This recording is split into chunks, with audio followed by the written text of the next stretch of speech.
I had always believed in happily ever afters. I wanted to be one of those people who look back at their wedding day with joy, knowing they married their soulmate. But it turns out life has its own twisted sense of humour, and what I'm about to share was my harshest lesson on love, betrayal, and self-discovery. It all began when I married Adam. We met at a friend's party, and I was instantly drawn to him. Adam was charming, confident, and had that captivating smile that could light up a room. He seemed like the perfect man, a dream come true, or so I thought. The first few years were blissful. We travelled, laughed, and made memories. But over time, things started to change.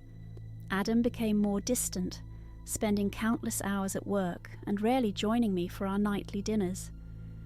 I noticed his once warm, attentive demeanour had grown cold. He stopped complimenting me, didn't hold my hand, and there was always a reason why he was too tired for any quality time together. I tried to confront him about it, but Adam always brushed it off. "I'm just tired," he'd say, or "It's work, you know how it is." But deep down I could sense something was off. I just didn't know what. Not yet.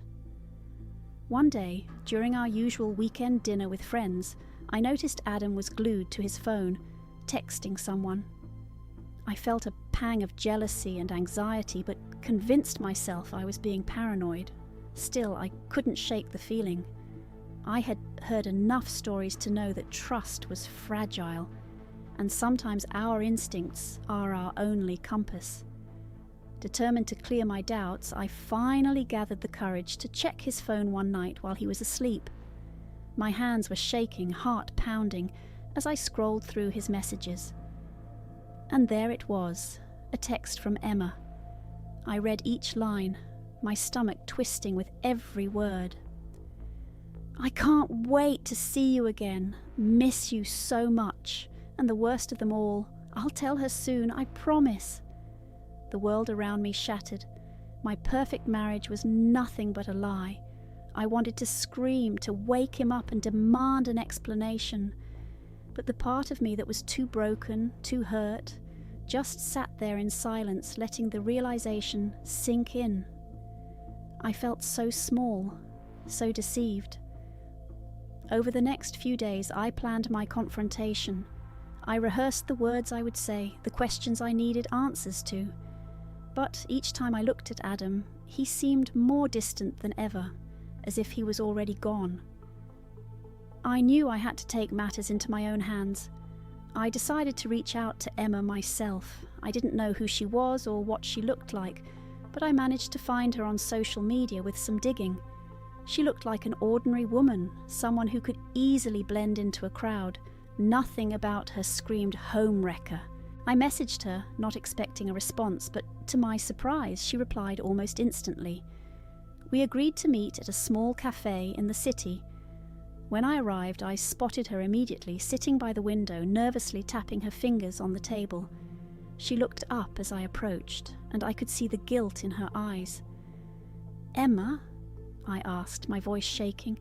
"Yes," she replied softly, unable to meet my gaze. For a moment we just sat there in silence. Then, before I could even say anything, she started speaking, her voice barely above a whisper. I didn't know he was married at first. He told me he was single, and when I found out, it was already too late. I was in love with him." Her words felt like daggers, but I forced myself to listen.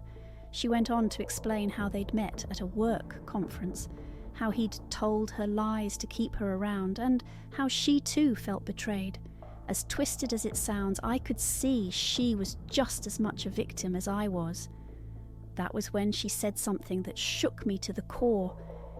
He told me he wanted to leave you but didn't know how to. He said he felt trapped and he couldn't stand his marriage anymore. He asked me to help him figure out a way to end it peacefully. My mind spun. This wasn't just an affair. Adam was planning to leave me. He had been plotting his escape, using Emma to engineer his freedom without the messy confrontation. I felt an odd mix of anger and relief, knowing that I wasn't losing my mind, but that didn't make the betrayal any less painful. Emma reached across the table, tears in her eyes. I know this doesn't change anything, but I'm truly sorry. I've cut all ties with him. He'll never hear from me again. I walked away from that cafe with a strange sense of clarity. Emma was gone from his life, but my life was still entangled with Adam's lies. I didn't confront him right away. Instead, I decided to turn his plan against him. Over the next few weeks, I made Adam think everything was normal. I acted as if I hadn't discovered a thing, playing the loving wife. Meanwhile, I was quietly preparing my own exit. I sought legal advice, moved some of my assets, and started looking for a new place to live. All the while, Adam had no idea what was coming. The day finally arrived. It was our anniversary. I booked a fancy dinner and dressed up as if it were our first date. When Adam saw me, he looked taken aback, probably surprised that I was making an effort for what he thought was a failing marriage. We sat through dinner, making small talk. I watched him, wondering if he felt even a shred of guilt. But he looked calm, composed, almost as if he was already out of the relationship emotionally. When we got home, I handed him an envelope.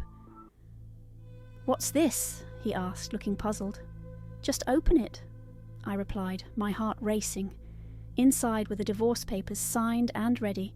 I watched as his face changed, a mixture of shock, disbelief, and finally, anger. You knew?" he stammered. I nodded, feeling a strange satisfaction. "I've known for a while, Adam. I know about Emma, about your plans, but guess what? You're not the only one who's ready to leave." He was speechless, the confident, manipulative man I once knew suddenly crumbling before me. You planned this?" "Yes," I replied firmly, feeling a newfound strength I didn't know I had. "I'm done being the naive, trusting wife you took for granted. I deserve better than a man who plots behind my back." In that moment, I realized I had reclaimed my power. I walked out of our home that night, leaving behind the memories, the heartbreak, and the betrayal. It wasn't easy, and there were moments I doubted my decision, but I knew I couldn't live a lie anymore.